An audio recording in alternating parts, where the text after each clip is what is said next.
Hello friends, कैसे हैं आप सब? आई होप सो सब बढ़िया होंगे।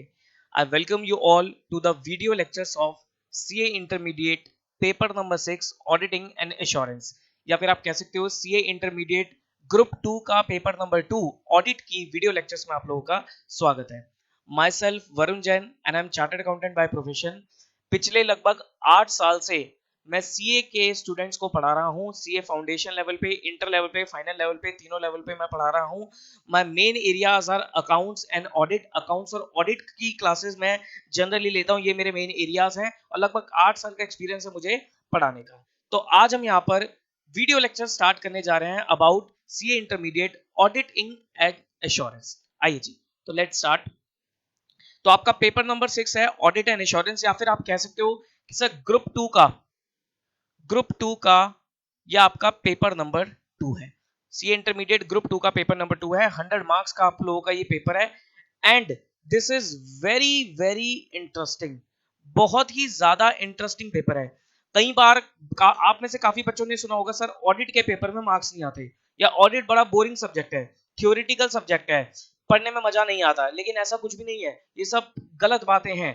एक्चुअली में अगर मैं बताऊं तो sir audit is very interesting subject और ये काफी ज्यादा प्रैक्टिकल सब्जेक्ट है। प्रैक्टिकल कहने का मतलब ये है, न्यूमेरिकल कुछ नहीं है। प्रैक्टिकल कहने का मतलब है ये बहुत ज्यादा रियल लाइफ से रिलेटेड है।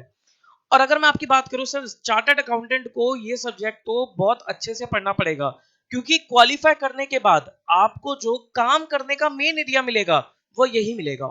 ऑडिट का ही सबसे ज्यादा मेन एरिया होता है, चाहे आप आर्टिकलशिप में जाओ या आप क्वालिफाई करके जॉब में जाते हो या प्रैक्टिस में जाते हो। This is the core area जिसमें आप लोगों को काम करना है, क्योंकि सर पार्लियामेंट ने, गवर्नमेंट ऑफ इंडिया ने चार्टर्ड अकाउंटेंट को ही पावर दे रखी है कि वो ऑडिट कर सकते हैं। कंपनी की ऑडिट, अगर मैं कंपनीज की बात करूं तो कंपनी का ऑडिटर एक चार्टर्ड अकाउंटेंट नहीं बन सकता है। तो मतलब एक सीए से काफी एक्सपेक्ट किया जाता है इन दिस एरिया में। तो इसलिए ये सब्जेक्ट आप लोगों को बहुत अच्छे से समझकर चलना पड़ेगा और रियली बहुत मजा आने वाला है। बड़ा ही इंटरेस्टिंग आप लोगों का ये सब्जेक्ट है। ठीक, बहुत चीजों को मैं प्रैक्टिकली रिलेट करके चलूंगा कि हर चीज को प्रैक्टिकल सिनेरियो में आप लोग समझ के चलोगे, सो दैट आप कल को आर्टिकलशिप में जाओगे तो आपको ये सब्जेक्ट प्रैक्टिकली अप्लाई करने को मिलेगा, तो आपको याद आएंगी बातें कि हमने ये चीजें पढ़ी भी थी। ठीक, अब थोड़ा सा अगर मैं पेपर पैटर्न की बात करूं तो सर क्या ऐसा सुना है कि इस पेपर में मार्क्स नहीं आते? देखो, मार्क्स ना आने का कारण आज के टाइम में तो सर ऐसा कुछ नहीं है। अगर मैं करंट सिनेरियो की बात करूं तो अब तो मार्क्स आ जाते हैं। हाँ, हम लोगों के टाइम पे जब हम पढ़ते थे तो इस सब्जेक्ट में मार्क्स नहीं आते थे। क्यों? क्योंकि हमारे टाइम में ये पूरा का पूरा सब्जेक्ट ना थ्योरेटिकल होता था। थ्योरेटिकल कहने का मतलब ये है कि सारा सब्जेक्टिव होता था। लेकिन अब तो सर इंस्टीट्यूट ने बहुत अच्छी चीज कर दी है। 44 मार्क्स का, 100 में से 44 मार्क्स का जो पेपर है उसको तो इंस्टीट्यूट ने बहुत ही ज्यादा क्या बना दिया, स्कोरिंग बना दिया, जिसमें 30 नंबर के एमसीक्यूज डाल दिए और 14 मार्क्स के ट्रू एंड फॉल्स डाल दिए और बाकी 56 मार्क्स का ये पेपर आपका सब्जेक्टिव है। आओ जी, तो लेट्स राइट। अगर मैं पेपर पैटर्न की बात करूं तो 100 मार्क्स को इंस्टीट्यूट ने किस तरीके से डिवाइड किया, 3 पार्ट्स में डिवाइड किया। ये सब आप लोग नोट करते चलेगा ना। 30 मार्क्स के तो आपके एमसीक्यूज हैं, 30 मार्क्स के एमसीक्यूज हैं। 14 मार्क्स का आपका ट्रू एंड फॉल्स है और 56 मार्क्स का आपका सब्जेक्टिव पेपर है, जिसमें आपको आंसर्स लिखने रहेंगे। देखो, अगर मैं एमसीक्यू की बात करूं तो सर इंस्टीट्यूट किस तरीके से एमसीक्यू पूछता है आपसे। इंस्टीट्यूट एमसीक्यू पूछता है, 10 क्वेश्चन तो वो डालेगा एमसीक्यू के 1 मार्क के और 10 क्वेश्चन डालेगा वो 2 मार्क के। ये कुछ उनका पेपर पैटर्न है। 10 क्वेश्चन एक एक नंबर के और 10 क्वेश्चन दो दो नंबर के डलेंगे। ठीक, इसमें नो नेगेटिव मार्किंग। अब कई बार ये लगता है ना सर, अगर एमसीक्यू है तो हो सकता है नेगेटिव मार्किंग हो, लेकिन ऐसा कुछ नहीं है, कोई नेगेटिव मार्किंग नहीं है, नो नेगेटिव मार्किंग। ठीक, 14 मार्क्स के एमसीक्यूज के लिए इंस्टीट्यूट पूछता है 8 क्वेश्चन फॉर 2 मार्क्स ईच, मतलब 8 स्टेटमेंट पूछेगा दो दो नंबर की, विद रीजन आपको ट्रू एंड फॉल्स देना पड़ता है और इस 8 में से आपको अटेम्प्ट करने हैं एनी 7 क्वेश्चन, एनी 7 क्वेश्चंस। मतलब 8 पूछेगा दो दो नंबर के, मतलब 16 नंबर के ट्रू फॉल होंगे। 16 में से आपको 14 मार्क्स का अटेम्प्ट करके चलना है। ठीक, और सब्जेक्टिव की अगर मैं बात करूं तो सब्जेक्टिव में इंस्टीट्यूट 5 क्वेश्चन पूछता है 14 मार्क्स के और इस 5 में से आपको 4 क्वेश्चन करने होते हैं 14 मार्क्स के। ठीक, मतलब 5 क्वेश्चन पूछता है वो 14 मार्क्स के, इस 5 में से आपको 4 क्वेश्चन करके चलने होते हैं ऑफ 14 मार्क्स। ठीक है जी। तो अगर मैं मोटा मोटा बात करूं, अगर आपका ये पूरा पेपर की बात करूं, तो देखो पूरा पेपर कितने का बनता है, 30 नंबर ये हो गए, 16 नंबर ये हो गए और 70 मार्क्स ये हो गए, तो कितना हुआ, ये हो गया आपका 116 नंबर। तो 116 में से आपको 100 नंबर का पेपर अटेम्प्ट करके चलना है। इस तरीके का आपका पेपर आता है। 30 नंबर के एमसीक्यूज, 14 मार्क्स के true and false. True and false में वो 8 क्वेश्चन पूछता है 2-2 नंबर के, लेकिन 8 में से आपको कोई भी 7 करने होते हैं। और 56 मार्क्स का आपका सब्जेक्टिव रहता है, जिसमें 5 क्वेश्चन पूछता है 14 मार्क्स के, और इन 5 में से आपको 4 क्वेश्चन करके चलने होते हैं। सर ये 14 मार्क्स की वेटेज क्या है, 14 मार्क्स में किस तरीके से इंस्टीट्यूट पूछ के चलता है, देखो जी 14 मार्क्स में इंस्टीट्यूट का क्राइटेरिया रहता है 4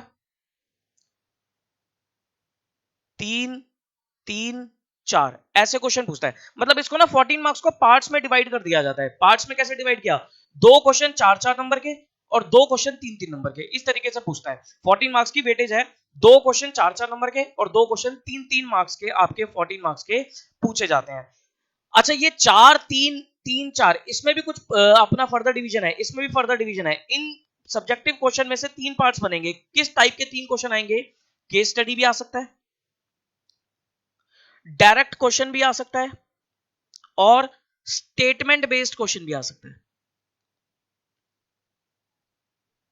मतलब कोई केस दे दिया और केस में आपको पूछ लिया कि भाई प्रोविजन लगा के बताओ या स्टैंडर्ड लगा के बताओ और इस केस को सॉल्व करो, तो केस स्टडी होगी, जैसा आप लॉ में भी करते हो। डायरेक्ट क्वेश्चन भी आ सकता है, बिल्कुल डायरेक्ट पूछ लिया, बता रहा एडवांटेजेस डिसएडवांटेजेस वगैरह। और स्टेटमेंट बेस्ड क्वेश्चन भी आ सकता है। स्टेटमेंट बेस्ड का मतलब होता है कि कोई स्टेटमेंट दे दी और आपको बोलेगा interpret the statement, analyse the statement, या आपका क्या ओपिनियन है या आपका क्या व्यू पॉइंट है अबाउट दिस स्टेटमेंट। तो ऐसे क्वेश्चन भी आते हैं। तो केस स्टडी, डायरेक्ट क्वेश्चन और स्टेटमेंट बेस्ड क्वेश्चन आप लोगों से पूछा जाता है।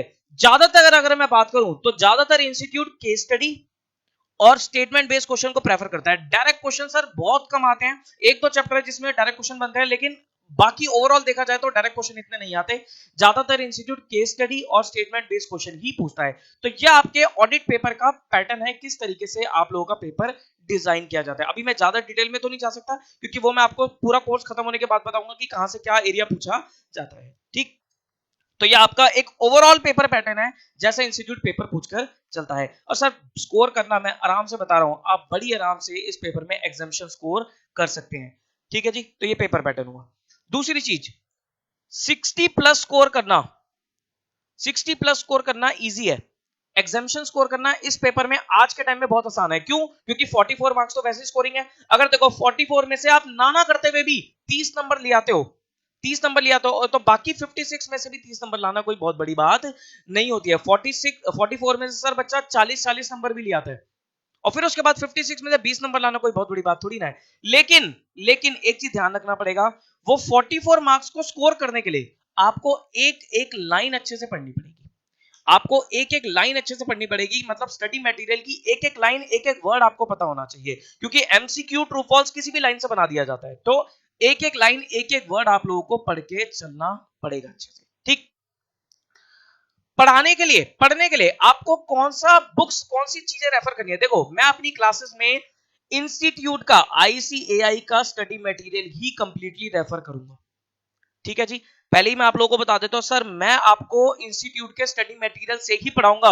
और सर ये बहुत जरूरी भी है। क्यों जरूरी है, क्योंकि भाई साहब इंस्टीट्यूट का ये कहना है, एक तो एमसीक्यू ट्रू फॉल्स, वो कहता है स्टडी मटेरियल की किसी भी लाइन से एमसीक्यू ट्रू फॉल आ सकता है, तो स्टडी मटेरियल तो आपको पढ़ना ही पड़ेगा।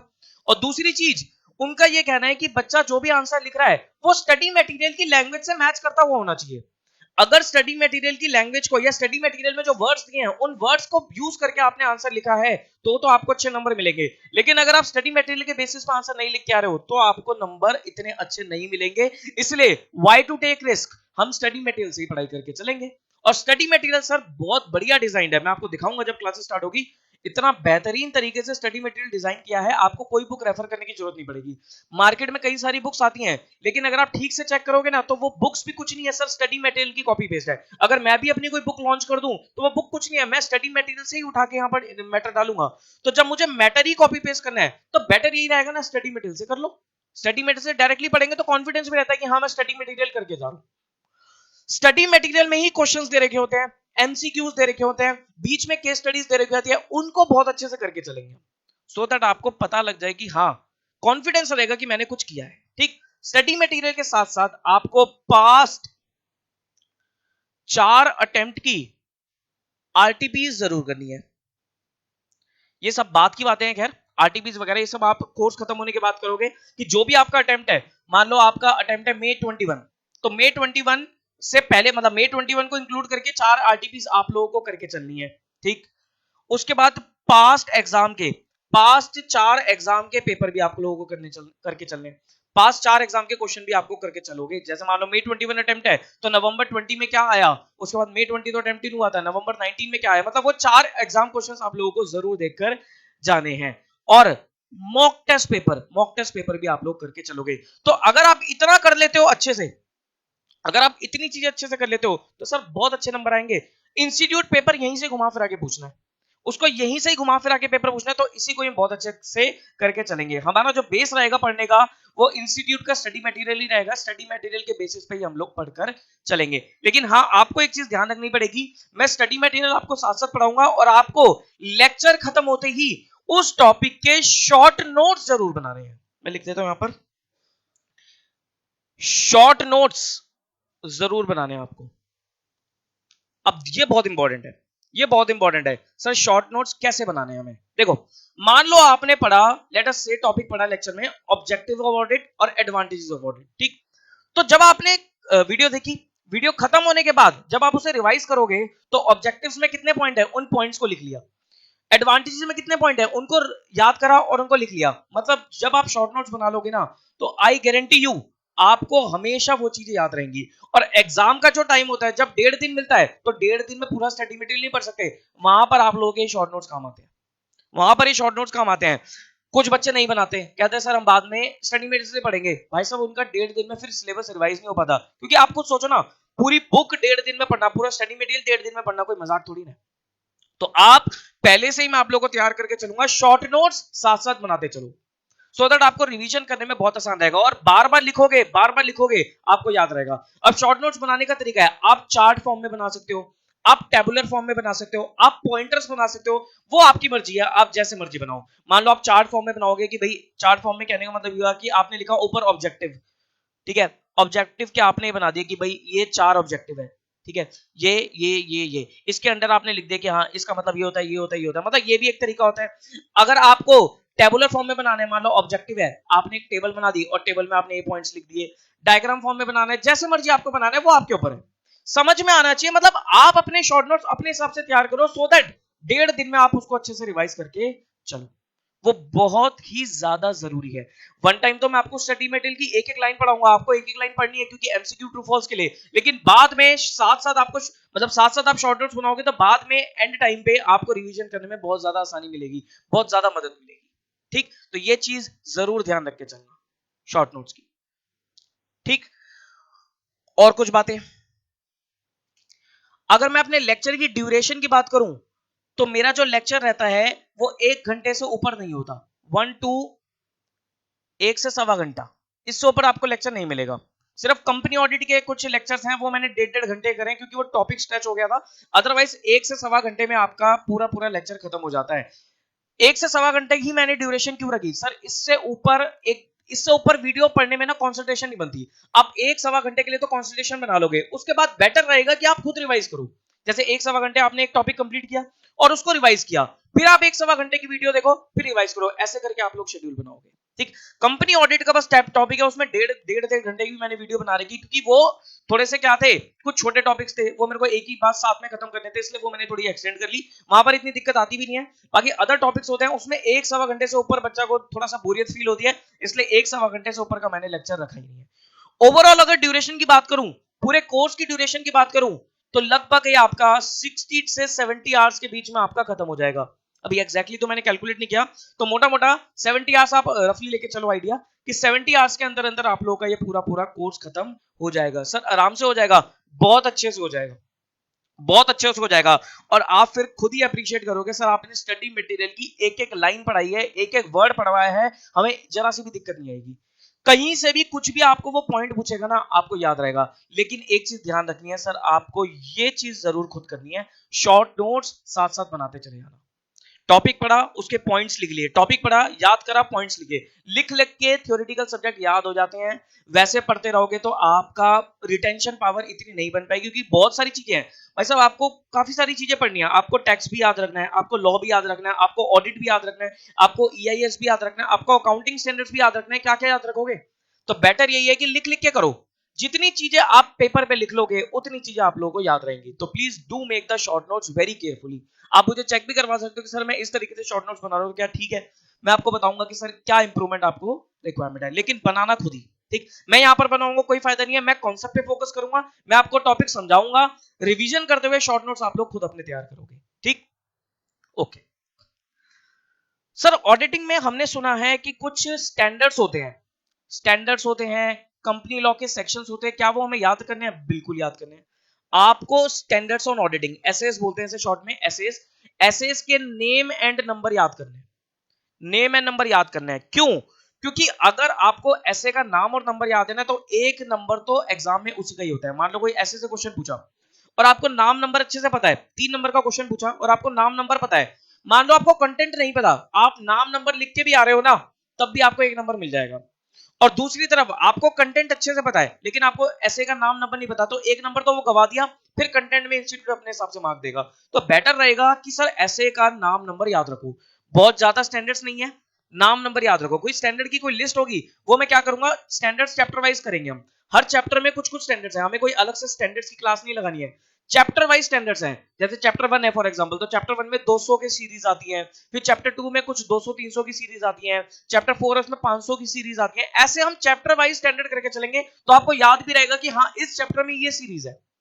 और बार बार इतनी बार मैं आपको लिखवा दूंगा, इतनी बार आपको रटवा दूंगा, बोलता रहूंगा, आपको याद हो जाएगा। तो डेली जितने भी स्टैंडर्ड पढ़ोगे उसको नाम नंबर लिख लिख के याद करोगे। नाम नंबर बहुत जरूरी है याद करना। ठीक, प्लस कंपनी लॉ के कुछ सेक्शंस, कंपनी लॉ के कुछ सेक्शंस आपके यहां पर अप्लाई हो जाते हैं। कंपनी लॉ के कुछ सेक्शन आप लोगों के यहां पर अप्लाई होते हैं। जैसे आपने एक कंपनी लॉ में टॉपिक पढ़ा होगा, audit and auditors, audit and auditors, section number 139 से स्टार्ट होता है और 148 तक जाता है। तो ये 139 से 148 तक के सेक्शंस आप लोगों को अच्छे से पता होने चाहिए। ये हम कंपनी ऑडिट के चैप्टर में पढ़ेंगे, प्लस कुछ अदर सेक्शंस भी है।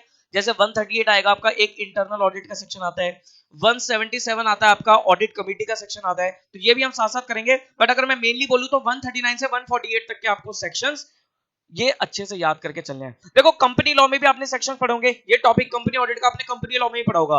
हालांकि कंपनी लॉ में बहुत सारे सेक्शन है, तो हो सकता है आपके टीचर ने बोल दिया हो कि इतने सेक्शन याद रखने की जरूरत नहीं है। लेकिन ऑडिट में क्योंकि कंपनी लॉ के लिमिटेड ही सेक्शन है, तो मैं आपको बोलूंगा सेक्शन नंबर याद रखना, सेक्शन नंबर याद रखना। और मैं आपको चेन बनवा दूंगा पढ़ते पढ़ते की 139 आप टिप्स पे रखोगे अपने सेक्शन, आपको टिप्स पे याद हो जाएंगे। अच्छा 139 अपॉइंटमेंट से रिलेटेड है, 141 अपना डिस्क्वालिफिकेशन रिलेटेड है, 140 रिमूवल, मतलब अपने आप आपको याद हो जाएंगे, क्योंकि हम पढ़ेंगे इसी ऑर्डर में। और जब भी क्लास स्टार्ट होगी मैं आपको पहले सेक्शन रिवाइज करूंगा, ये आपको अपने आप याद हो जाएंगे, ऐसे स्टैंडर्ड याद हो जाएंगे। लेकिन ये याद करना बहुत जरूरी है, इसके मार्क्स होते हैं। इंस्टीट्यूट आपसे एक्सपेक्ट करता है कि आपको सेक्शन और ऐसे जरूर पता हो। जैसे अकाउंट्स में, मैं अकाउंट्स में पढ़ाता हूँ सर, आपको पता है कि सर अगर कोई बच्चा मुझसे पढ़ा होगा इसमें, तो आपको पता होगा मैं शुरुआत से बोलता हूं क्या कि सर एएस का नाम नंबर याद रखो, क्योंकि एएस का नाम नंबर लिखना जरूरी है, मार्क्स होते हैं उसके, नहीं लिखोगे तो मार्क्स कटेंगे। ठीक, ऐसे ही ऑडिट में भी स्टैंडर्ड्स के नाम नंबर आपको पता होने चाहिए, याद होने चाहिए, क्योंकि बहुत ज्यादा नहीं है इसलिए इतनी दिक्कत नहीं आती है। हाँ अगर मैं बोलूं सर टैक्स के सेक्शन याद रखो, तो सर टैक्स में बहुत सारे सेक्शन है, कुछ याद हो जाते कुछ नहीं होते, तो इतनी कोई हार्ड एंड फास्ट नहीं है। लेकिन यहां पर जरूरी है क्योंकि लिमिटेड है, जहां लिमिटेड चीजें होती है वहां पर तो जरूरी होएगा ही होएगा। ठीक, तो ये बात होगी हमारी एसएस की और कंपनी लॉ के सेक्शन की। तो ये हमारा कुछ ओवरऑल व्यू था, जिसमें मैंने आपको पेपर पैटर्न बता दिया, ओवरऑल एग्जामिनेशन स्कोर करने का तरीका बता दिया, पढ़ने का तरीका बता दिया, क्या हम मटेरियल रेफर करेंगे, शॉर्ट नोट्स बहुत इंपॉर्टेंट है, क्लासेस की ड्यूरेशन और सेक्शन वाइज और एसे वाइज, ये सब चीजें बता दी। अब मैं अपने अगले मुद्दे पे आता हूं, दैट इज सिलेबस। आपका कोर्स कंटेंट क्या है? आओ जी, अब लिखना स्टार्ट करो कोर्स कंटेंट।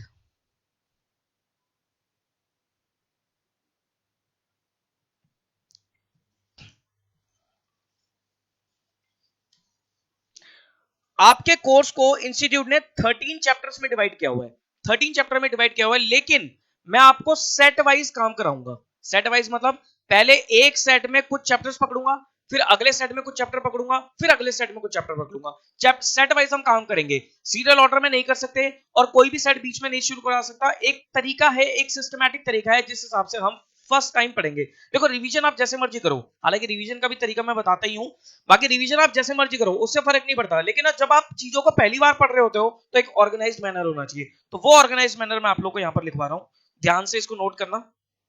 देखो भाई, सेट ए में मैंने आपके कुछ चैप्टर रखे हैं जिनकी वेटेज इंस्टीट्यूट के हिसाब से 35 से 40 नंबर की है, जिनकी वेटेज 35 से 40 नंबर की है, जिसमें आपका आता है सबसे पहले तो चैप्टर नंबर 1। चैप्टर 1 काफी इंपॉर्टेंट चैप्टर है और बेसिक चैप्टर है। देखो कई बार हो सकता है आपने फ्रेंड्स वगैरह कहीं पढ़ रहे हो तो उन्होंने बोला होगा सर हमने तो कंपनी ऑडिट से स्टार्ट किया था, लेकिन सर एक चीज बताऊं, अगर आपको बेसिक्स ऑफ ऑडिट नहीं पता तो आप कोई भी चैप्टर नहीं समझ सकते।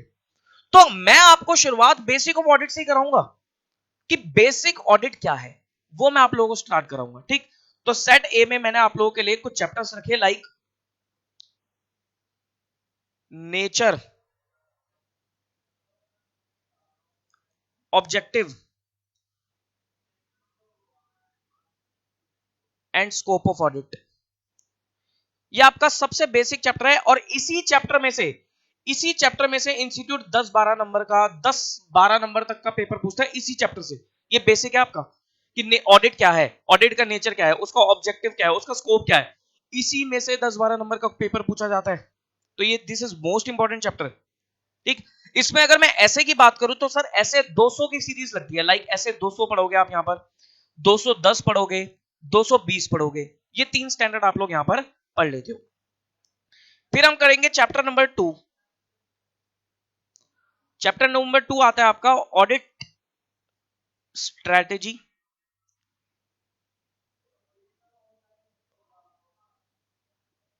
Audit planning and audit programme. Audit strategy, audit planning and audit programme, ये आपका चैप्टर नंबर 2 है। इसमें अगर मैं सीरीज की बात करूं तो सर ऐसे 300 लगता है आपका यहां पर, 320 लगता है, 2 स्टैंडर्ड लगते हैं आपके 300 और 320। ठीक, सर ऐसे सीरीज में होता है 200 की सीरीज, 300 की सीरीज, 400 की सीरीज, 500 की सीरीज, 600 की सीरीज, 700 की सीरीज, 800 की सीरीज। सारे कुछ नहीं आपको पढ़ना, लेकिन कुछ कुछ स्टैंडर्ड्स आपको पढ़ना है, चैप्टर वाइज ही पढ़ना है, अलग से कोई स्टैंडर्ड नहीं पढ़ना। जो चैप्टर में कवर है उतने ही स्टैंडर्ड आप लोगों को करना है, उसी से पेपर आना है और कहीं से कुछ नहीं आना। फाइनल लेवल में जाकर जब आप फाइनल में एडवांस ऑडिटिंग पढ़ोगे वहां सारे स्टैंडर्ड्स पढ़ोगे आप।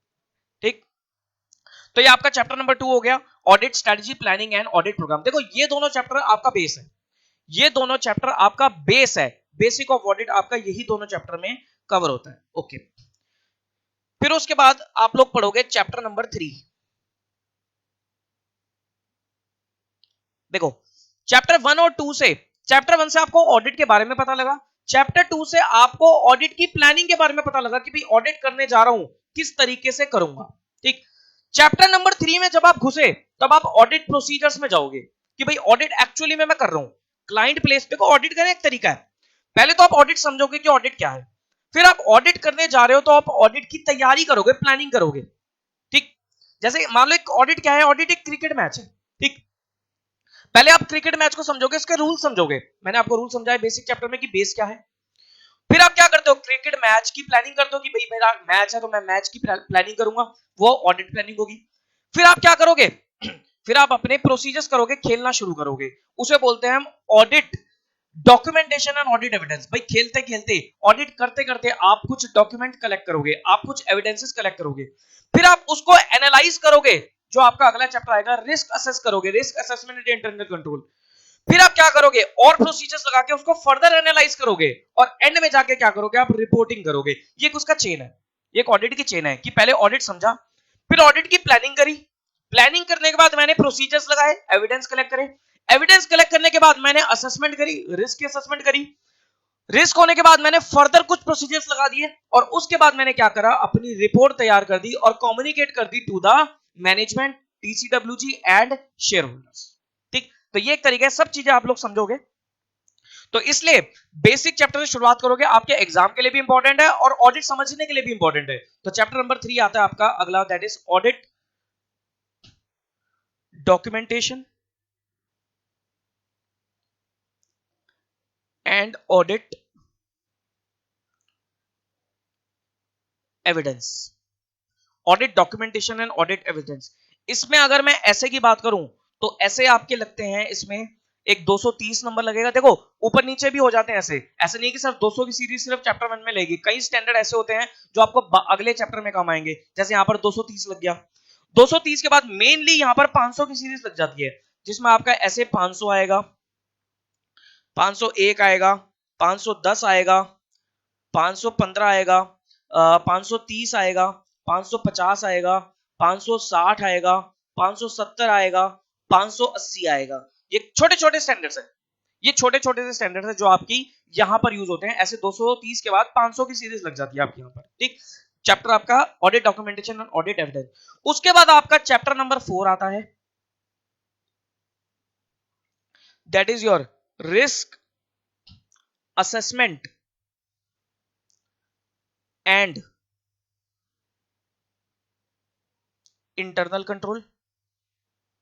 Risk assessment and internal control, इसमें आप लोग पढ़ते हो दो स्टैंडर्ड ऐसे, 315 पढ़ोगे, 330 पढ़ोगे, 320 को और थोड़ा सा और डिटेल में पढ़ोगे, प्लस कुछ कंपनी लॉ के सेक्शन भी पढ़ सकते हो। लाइक यहां पर आप सेक्शन 138 भी पढ़ सकते हो, इंटरनल ऑडिट का भी सेक्शन पढ़ सकते हो, 138 भी पढ़ोगे, ठीक। तो ये आपके कुछ सेक्शन है, एक दो सेक्शन और बीच में आ जाते हैं, वो मैं अभी लिख नहीं रहा, ऐसे छोटे-छोटे सेक्शन एक दो भी आप और एक्स्ट्रा पढ़ने पड़ सकते हैं आपको, ठीक। तो ये आपके चैप्टर 1 2 3 4 हो गए। उसके बाद आपको पढ़ना है सीधा चैप्टर नंबर 6, सॉरी 6 नहीं, चैप्टर नंबर 7। फिर आपको पढ़ना है चैप्टर नंबर 7। 7 है आपका audit sampling, audit sampling.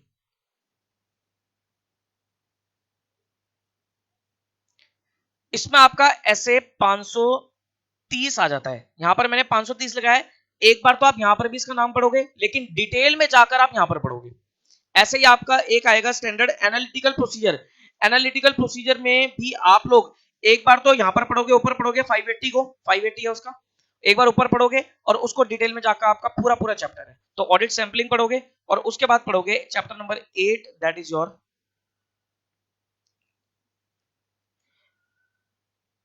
Analytical procedures, ऐसे 580। ये आपका चैप्टर 1 2 3 4 7 और 8, यह आपका 6 चैप्टर का पहला सेट बनता है, जिसकी वेटेज 35 से 40 नंबर है। इससे ज्यादा भी हो सकती है, कम तो नहीं होगी, इससे ज्यादा भी हो सकती है। 50-50 नंबर का भी पेपर पूछा गया इन चैप्टर से, इन 6 चैप्टर से। तो ये आपके बहुत इंपॉर्टेंट है और बेस समझने के लिए काफी ज्यादा इंपॉर्टेंट है, काफी ज्यादा इंपॉर्टेंट है, ठीक। रिवीजन करने का तरीका अलग है, ये मैं वन टाइम आपको बता रहा हूं। रिवीजन करने में मैं कुछ यहां से कुछ मिलाऊंगा, कुछ अलग मिलाऊंगा, तो वो अलग तरीका है, ठीक। समझ में आता है ये चीजें, ओके। उसके बाद हम आएंगे सेट नंबर ए के बाद, इसी ऑर्डर में आप अपने लेक्चर भी देखोगे, जिस ऑर्डर में मैं लिखवा रहा हूं इसी ऑर्डर में आप लेक्चर देखोगे। मतलब पहले आप चैप्टर 1 देखोगे, 2 देखोगे, 3 देखोगे, 4 देखोगे, फिर 7 देखोगे, 8 देखोगे, फिर आप आ जाओगे सेट बी पे।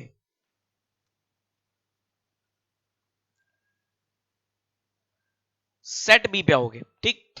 सेट बी में आपके चैप्टर बनते हैं कंपनी ऑडिट वाले। सेट बी में आपके चैप्टर बनते हैं कंपनी ऑडिट वाले। देखो जी, 20 से 25 नंबर की, मिनिमम 20 से 25 नंबर की वेटेज रखता है कंपनी, ये वाली सेट बी। इसमें आपके चैप्टर आते हैं, सबसे पहले आप पढ़ोगे चैप्टर नंबर 10, कंपनी ऑडिट, जिसमें आप लोग सेक्शन 139 से 148 प्लस एक सेक्शन है ऑडिट कमेटी 177, इसको डिटेल में समझोगे। 139 से 148 प्लस 177 का सेक्शन, इसको डिटेल में लेके जाओगे कंपनी ऑडिट के टॉपिक में, ठीक। चैप्टर नंबर 10, चैप्टर नंबर 10 के बाद आप पढ़ोगे sir chapter number 5। This is related to fraud, fraud and responsibility of auditor. ये भी आपका एक पूरा पूरा स्टैंडर्ड है, ऐसे 240 वो पढ़ोगे आप यहां पर, ऐसे 240 पढ़ोगे, ठीक।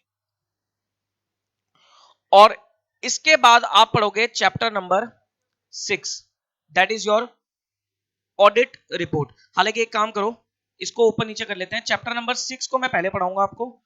चैप्टर नंबर 6 पहले देखना, क्योंकि उसके एक दो पॉइंट यहां पर यूज हो जाएंगे, तो चैप्टर नंबर 6 पहले देखना।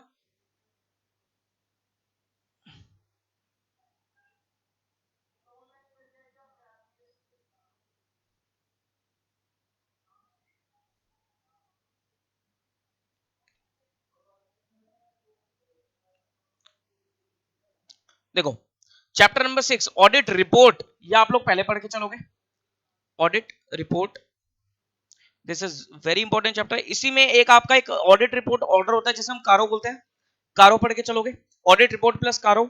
इसमें आपके अगर मैं ऐसे की बात करूं तो ऐसे 700 की सीरीज लगती है, 700 हो गया, 705 हो गया, 706 हो गया, 710 हो गया, एक 701 भी पढ़ोगे आप, ये स्टैंडर्ड आप लोग पढ़ के चलोगे 700 की सीरीज, ठीक, ऑडिट रिपोर्ट में। तो चैप्टर नंबर 10 पहले पढ़ोगे कंपनी ऑडिट, फिर चैप्टर 6 पे आओगे ऑडिट रिपोर्ट पे, चैप्टर 6 लिख दिया, सॉरी मैंने गलती से, चैप्टर 11 है ये, चैप्टर 11, चैप्टर 11 ऑडिट रिपोर्ट। और फिर चैप्टर 5 पढ़ोगे फ्रॉड, फ्रॉड वाला चैप्टर कंपनी ऑडिट और ऑडिट रिपोर्ट पढ़ने के बाद ही आपको समझ में आएगा, पहले नहीं समझ सकते, क्योंकि उसमें काफी सारी चीजें इंटरलिंक्ड है। तो चैप्टर 10 और 11 पढ़ने के बाद आप चैप्टर नंबर 5 पे आओगे, तब आपको अच्छे से समझ में आएगा। तो ये आप लोगों का एक तरीका है। उसके बाद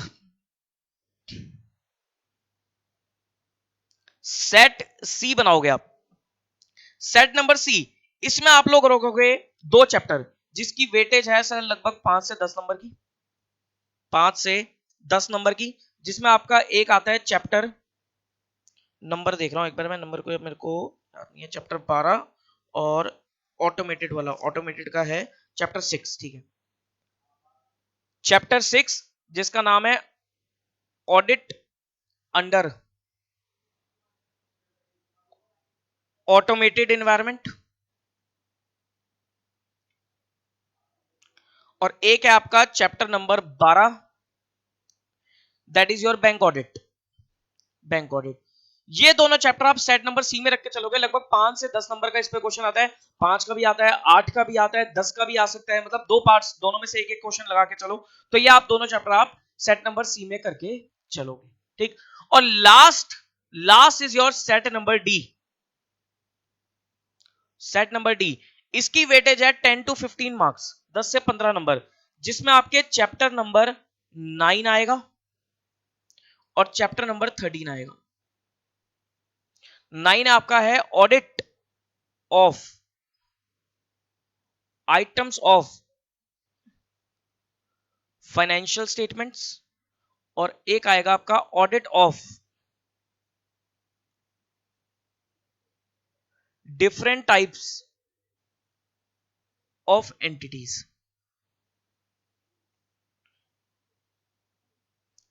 ये आपका सिलेबस है, 13 चैप्टर की ये आपकी सिलेबस है। देखो अगर मैं सेट नंबर डी की बात करूं, 9 और 13, सर 9 और 13 स्टडी मटेरियल से पढ़ोगे तो बहुत समंदर है, वो खत्म ही नहीं हो सकते। 9 और 13 क्या है, ये बहुत जनरल सब्जेक्ट चैप्टर्स हैं, इसमें आपकी अकाउंटिंग नॉलेज कम आएगी, थोड़ी लॉ की नॉलेज कम आएगी, मतलब इसमें आपकी नॉलेज कम आएगी। तो इसके लिए मैंने क्या कर रखा है, एक कंपाइलेशन बना रखी है, इसको आपको क्वेश्चन स्पेसिफिक होकर करना है। चैप्टर नंबर 9 और 13 को मैंने एंड में इसलिए रखा है क्योंकि इसमें आपकी पूरी ऊपर तक की जितनी भी ऑडिट की नॉलेज है वो सब काम आएगी, प्लस आपकी अकाउंटिंग नॉलेज काम आएगी, अकाउंटिंग स्टैंडर्ड्स की नॉलेज काम आएगी। तो इस चैप्टर को, इन दोनों चैप्टर को तो आप क्वेश्चन स्पेसिफिक होके करोगे, इसलिए मैंने इसके लिए कंपाइलेशन बना रखी है जो मैं आप लोगों के साथ शेयर करूंगा। आप उन्हीं कंपाइलेशन में जो भी क्वेश्चन आ रहे हैं, मैंने कई सारे क्वेश्चन इकट्ठे कर लिए हैं, उन्हीं क्वेश्चंस को ही आप पढ़ के चलोगे, आपको स्टडी मटेरियल यहां से पढ़ने की जरूरत नहीं है, क्वेश्चन स्पेसिफिक हो जाना इन दो चैप्टर्स के लिए। पॉइंट समझ में आता है? तो ये सर आप लोगों का सिलेबस है, और यही ऑर्डर में आपको लेक्चर्स अपने देखने हैं। दोबारा बता देता हूं, पहले सेट ए करोगे, सेट ए में आपका चैप्टर नंबर 1 2 3 4, 4 के बाद 7 और 8, फिर सेट नंबर बी करोगे जिसमें आपका चैप्टर नंबर 10 11 और 5 आएगा, और फिर आप करोगे सेट सी जिसमें आपका चैप्टर 6 12 9 और 13 आएगा। ये आपको ऑर्डर फॉलो करके चलना है to score good marks in audit and to understand the audit subject very easily. ठीक है जी। तो सर ये था अबाउट योर सब्जेक्ट ऑडिटिंग। इस सब्जेक्ट को बहुत इंटरेस्ट लेके पढ़ोगे तो आपको मजा आएगा, और सर आपके लिए इंपॉर्टेंट सब्जेक्ट है, मैं आपको बता रहा हूं। अगर इंटरेस्ट नहीं लोगे तो कल को क्वालिफाई करने के बाद आप इस एरिया में वीक रह जाओगे, और सीए बनने के बाद अगर आप ऑडिट में वीक हो तो सर मार्केट में जॉब नहीं मिलेगी फिर, ये ध्यान रखना।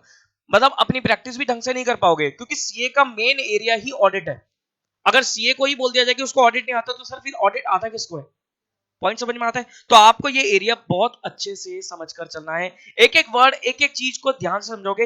अच्छा, डाउट्स की अगर मैं बात कर देता हूं, अगर आपके कोई भी डाउट्स परेशानी हो, दिक्कत परेशानी हो, डाउट्स हो, तो मुझे व्हाट्सएप करना। मैं आप लोगों को व्हाट्सएप नंबर शेयर करूंगा। इट्स 97, ये मेरा नंबर है 9717175748।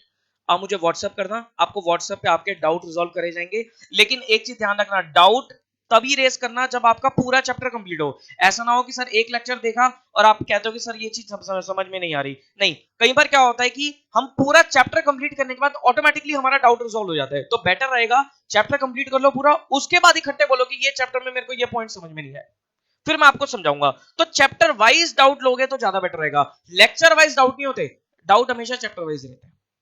ठीक है जी, चलो फिर।